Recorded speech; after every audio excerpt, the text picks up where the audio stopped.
के प्रदेश सचिव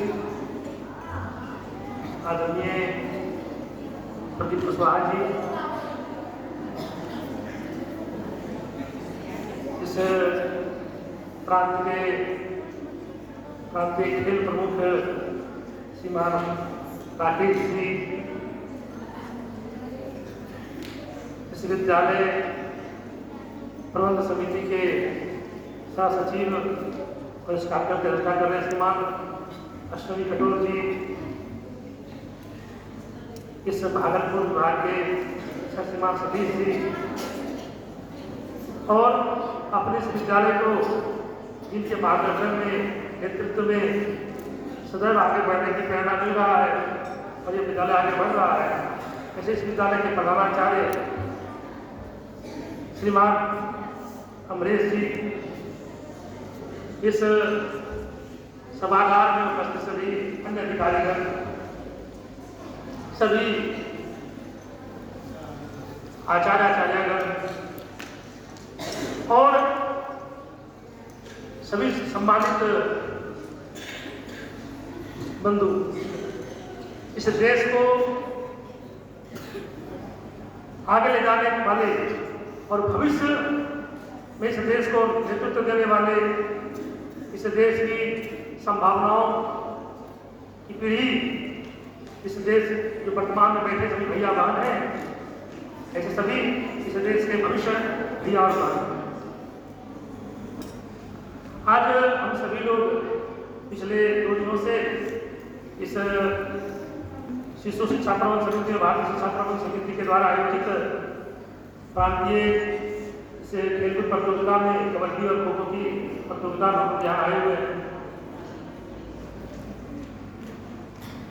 हम सभी जानते हैं भारत का, इस देश का खेलों से पुराना नाता है। खेल हमारे देश की परंपरा का एक प्रतीक है, एक पहचान है। शिक्षा के साथ साथ खेल, और खेल में ही व्यक्ति का निर्माण इस देश की परंपरा रही है। अभी परिचय लाया राष्ट्रीय स्वयंसेवक संघ के प्रचारक है, तो संघ के प्रचारक होने के नाते संघ भी यही कार्य करता है जिस कार्य के लिए विद्यालय में आए हैं। मुझे याद है, मैं भी छोटा सा था, छोटा बालक था, 6-7 साल का रहूंगा, मुझे बहुत होश भी नहीं है। हमारे घर के सामने एक फील्ड में सामने शाखा लगती थी, उसका शाखा क्या होता मुझे मालूम नहीं था, लेकिन बच्चे बहुत सारे आते हैं, खूब खेलते हैं। थोड़े बड़े बच्चे हैं, कबड्डी खेल रहे हैं और सब खेल खेल रहे हैं, बहुत नारा लगाते थे, भारत माता की जय, वंदे मातरम। मैं देखता था, वहां जाता था तो देखता था कि पूरा खेल रहे हैं। मेरे मन में इच्छा होती मैं भी खेलूं, तब मुझे कुछ पता नहीं था। लेकिन जब मैं वहां गया तो वहां एक युवक खड़ा था। मैंने पूछा, भैया मैं भी खेल सकता हूँ क्या? हाँ बिल्कुल खेलो।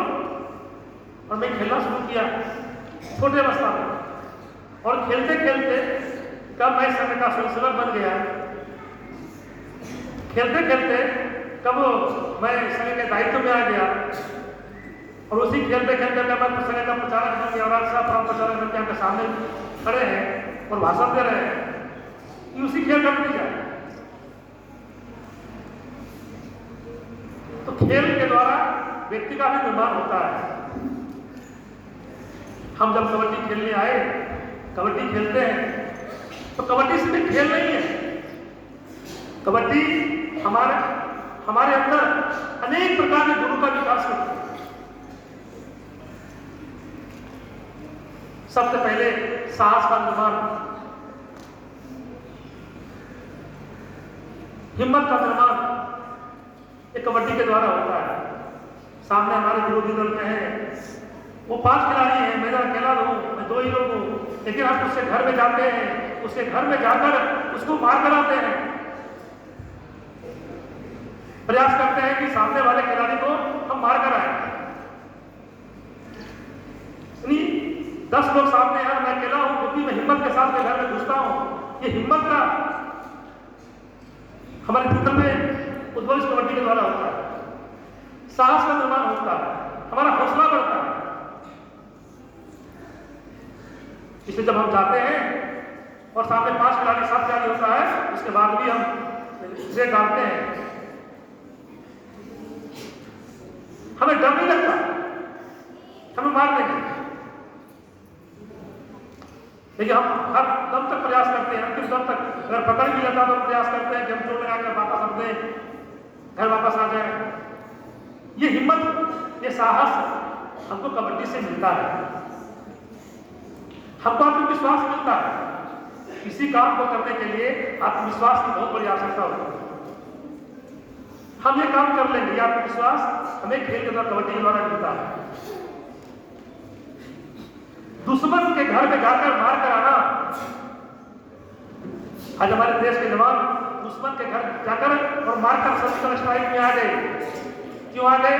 जब उन जवानों से पूछा गया कि आपने इतनी बड़ी घटना किया, आप कहां से इसकी प्रेरणा लिए? उन्होंने कहा कि हमारे देश का खेल कबड्डी है ना, कबड्डी तो बचपन सब लोग और जाते हैं दुश्मनों के यहाँ और घर में मार कर आते हैं। हमने कबड्डी से सीखा।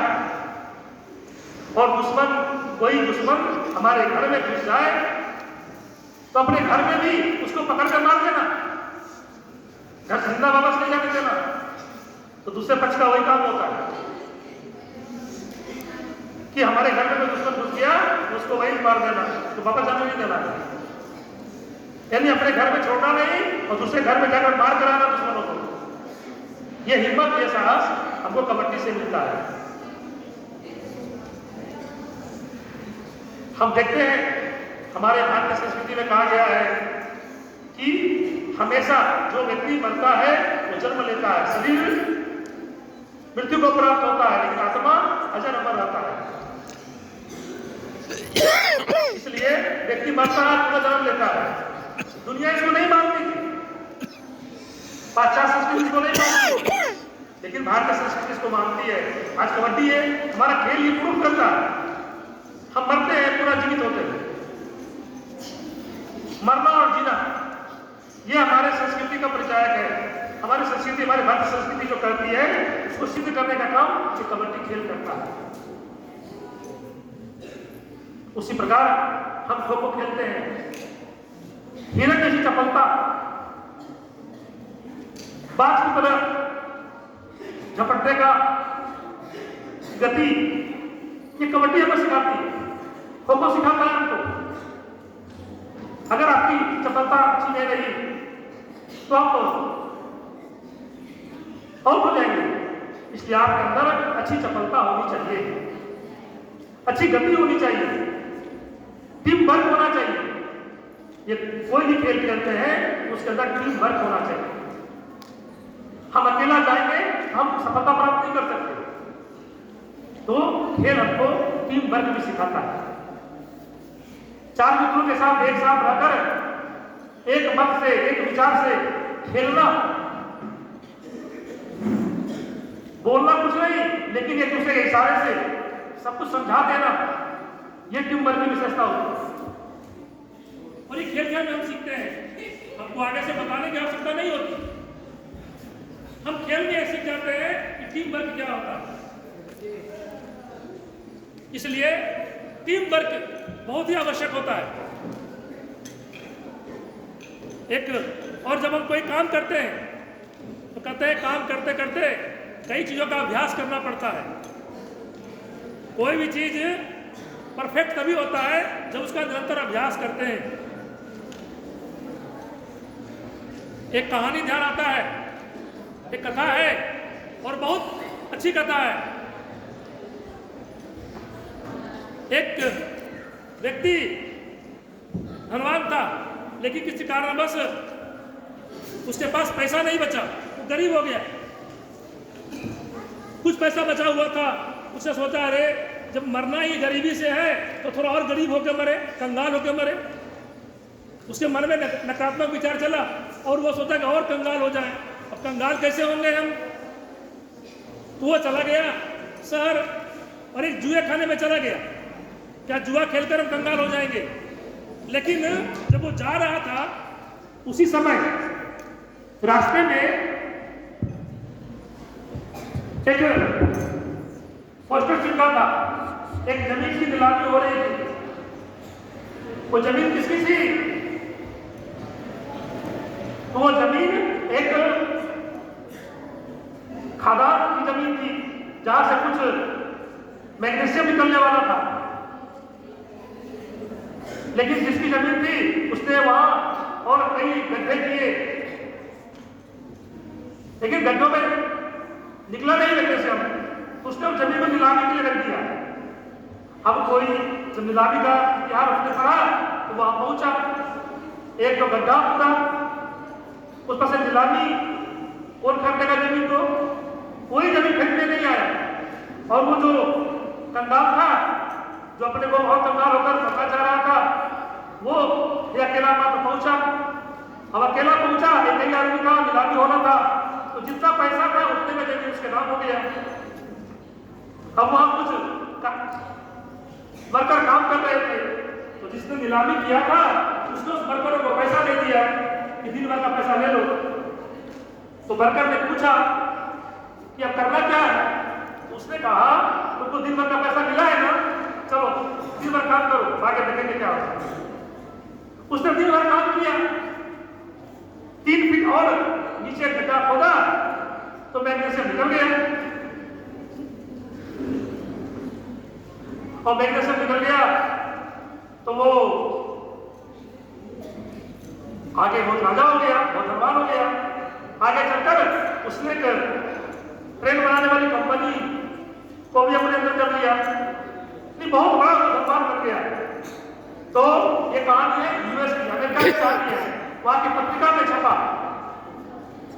क्या छपा?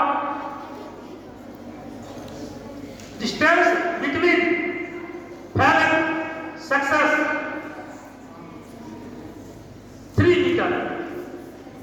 ये कहानी उसका जो था वो अमेरिका के अखबार में छपा, उसमें इतना ही था उसका कि distance between fail and success, आप असफल हुए, उसका जो मात्र 3 मीटर का था। वो 3 मीटर क्या था?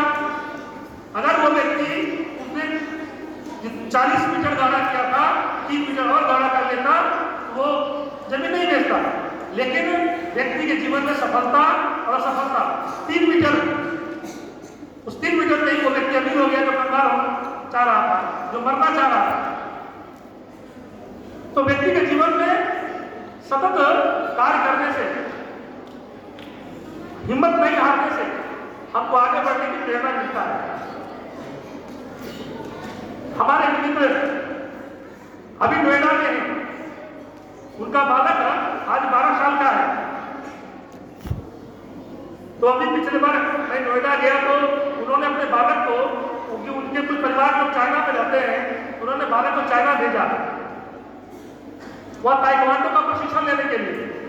जब वो 9 साल का था तो वो चाइना गया था। तो मैंने पूछा उस बालक से कि बाबू बताओ, आप चाइना गए ताइक्वांडो का प्रशिक्षण लेने के लिए, वहां आपको विशेष क्या लगा? तो उसने कहा चाचा जी मुझे सबसे विशेष ये लगा कि वह एक ही स्टेप को 1000 बार कराता है, एक ही स्टेप को 1000 बार कराता है। मैंने कहा ऐसा क्यों? मैं कितना भी अच्छा कर देता हूं, हमारे टीचर कहते हैं नो और अच्छा करो। एक स्टेप को 1000 बार करने के बाद भी कहते हैं अभी तो तुम्हारा 60% नहीं ठीक हुआ। एक स्टेप को इतना अभ्यास कराया कि आज मैं वो स्टेप मुझे करना नहीं पड़ता, शरीर अपने आप वो स्टेप कर लेता है। तो जीवन में एक बात ध्यान आया कि निरंतर अभ्यास, हर काम को करने के लिए, उस काम को परफेक्ट करने के लिए अभ्यास की आवश्यकता होती है। अगर आप लगातार अभ्यास करेंगे किसी चीज को, तो वो अभ्यास आपके जीवन में हमेशा सार्थक रहेगा, हमेशा आपको आगे बढ़ने की प्रेरणा देगा और अपने हर स्टेप को आप परफेक्ट कर पाएंगे। इसलिए खेल के द्वारा अपने जीवन को बनाने के लिए ये खेल हमारे जीवन में आवश्यक है। पढ़ाई भी आवश्यक है और पढ़ाई के साथ साथ खेल भी आवश्यक है।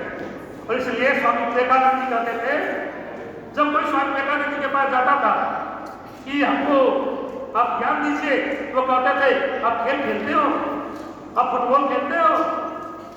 नहीं खेलते, जाओ फुटबॉल सीखो, फुटबॉल खेल के आओ। ऐसा बच्चों को कहते थे, क्योंकि कहा गया है स्वस्थ शरीर में ही स्वस्थ मन का निवास होता है। आपका शरीर जितना अच्छा होगा, जितना स्वस्थ होगा, जितना और मजबूत होगा, उतना ही आपका मन भी स्वस्थ रहेगा। आप अच्छी पढ़ाई कर पाओगे। आप अपने एम को प्राप्त करने के लिए, जिस लक्ष्य को आप तय करते हैं, उस लक्ष्य को प्राप्त करने के लिए उसका माध्यम क्या है? तो स्वामी रामतीर्थ जी ने कहा, शरीर माध्यम खलु धर्म साधनम। आप जो भी पालन करना चाहते हैं, जहां भी आप जाना चाहते हैं, आप अच्छी पढ़ाई करना चाहते हैं, अच्छा खेल खेलना चाहते हैं, आप भी अच्छे स्पोर्ट्समैन बनना चाहते हैं, आप जो भी करना चाहेंगे उसका माध्यम शरीर है। और उसी को स्वामी विवेकानंद ने दूसरे माध्यम से कहा फुटबॉल खेलो, यानी खेल खेलो। आप फील्ड में उतरो, मैदान में उतरो, वहां खेल खेलो, वहां की मट्टी को अपने शरीर में लगाओ। जब वो मट्टी आपके शरीर में लगता है तो आपका शरीर मजबूत होता है, शरीर बस ऐसा मजबूत होता है। और जब मजबूत शरीर होता है, शरीर स्वस्थ रहता है, तभी आपके अंदर और अच्छे विचार बनते हैं। उन अच्छे विचारों के द्वारा आप अच्छी पढ़ाई कर पाते हैं, अच्छा सोच पाते हैं, आगे बढ़ पाते हैं। इसलिए अपने हक को हमेशा सकारात्मक विचारों को लेकर चलना है। कभी कभी खेल में होता है हम हार जाते हैं, एक पक्ष जीतता है, दूसरा हार जाता है, तो हारने के बाद हमको निराश नहीं होना चाहिए। इसलिए हमारे एक गीत गाया गया है, गिरकर उठना उठकर चलना यह क्रम है संसार का, कर्मवीर को फर्क न पड़ता किसी जीत या हार। हम आज पराजित हो गए या कई विद्यालय के बच्चे आए, हो सकता है किसी को प्राइज मिला होगा, कोई टीम जीती होगी, कोई टीम हार गया हो सकता है। लेकिन ये असफलता हमको क्या दर्शाती है? हमारे जीवन में यह सफलता ये दर्शाता है कि हम थोड़ा और प्रयास करते हम सफल हो जाते हैं। तो ये जो असफलता है हमारे जीवन को आगे बढ़ने की प्रेरणा देता है। सफलता हमको और अच्छा करने की प्रेरणा देता है, लेकिन असफलता भी हमको प्रेरणा देता है कि हम और अच्छा करके सफल हो जाए, अपने जीवन को सफल करें, अपने टीम को सफल करें, अपने विद्यालय को सफल करें। जीवन के हर क्षेत्र में जहां आप जाएंगे, अपने कार्य के लिए, व्यक्तिगत कार्य के लिए, अपनी पढ़ाई के लिए, वहां आपको इन बातों का हमेशा ध्यान रखना पड़ेगा। तो हो सकता है आप किसी भी कार्य में सफल हो गए, लेकिन असफल होने के बाद उस अगला स्टेप सफलता है, बस थोड़ा प्रयास ज्यादा करना पड़ता है। आज राष्ट्रीय स्वयंसेवक संघ का शताब्दी वर्ष चल रहा है। इस शताब्दी वर्ष में संघ ने अपने इस देश के सभी लोगों से आग्रह किया है, आपसे भी आग्रह किया है, आप जो इस भैया हमारा बैठे हुए हैं उनसे भी संघ ने आग्रह किया है। संघ ने आपसे आग्रह किया है, इस देश के लिए संघ ने 5 परिवर्तन का विषय रखा है। 5 परिवर्तन तो चलेगा समाज के लिए, लेकिन आपके लिए एक परिवर्तन अपने जीवन में लाना है। और वो परिवर्तन क्या है? नागरिक कर्तव्य। हम सभी अपने जीवन में अनुशासन का पालन करें, हम व्रत ले, हम संकल्प ले कि हम अपने जीवन में कभी भी किसी भी नियम को नहीं तोड़ेंगे, हम नियमों का पालन करेंगे। और वो नियम क्या है? जो हमें विद्यालय में पढ़ता हूं तो विद्यालय का अनुशासन मानेंगे, हम घर में रहते हैं तो घर का अनुशासन मानेंगे, हम रोड पे जाते हैं तो रोड पर लिखा रहता है ना, ये रेड लाइट है, ये ग्रीन लाइट है, दाएं से चलना है, बाएं चलना है, तो जो लिखा रहता है पालन करें, उन बातों का हम पालन करें। ये जो नागरिक कर्तव्य है ना, ये कोई बड़े बड़े लोगों का विषय नहीं है, ये हमारा विषय है। हमारे घर में हमारे पिताजी कुछ गलती कर रहे हैं ना, नियम तोड़ रहे हैं, तो पता नहीं कि पिताजी ये गलती कर रहे हैं, माँ इधर से इधर करना है, पिताजी इधर से करना है। हमारे विद्यालय में बताया गया है हमको नियम का पालन करना है, हमको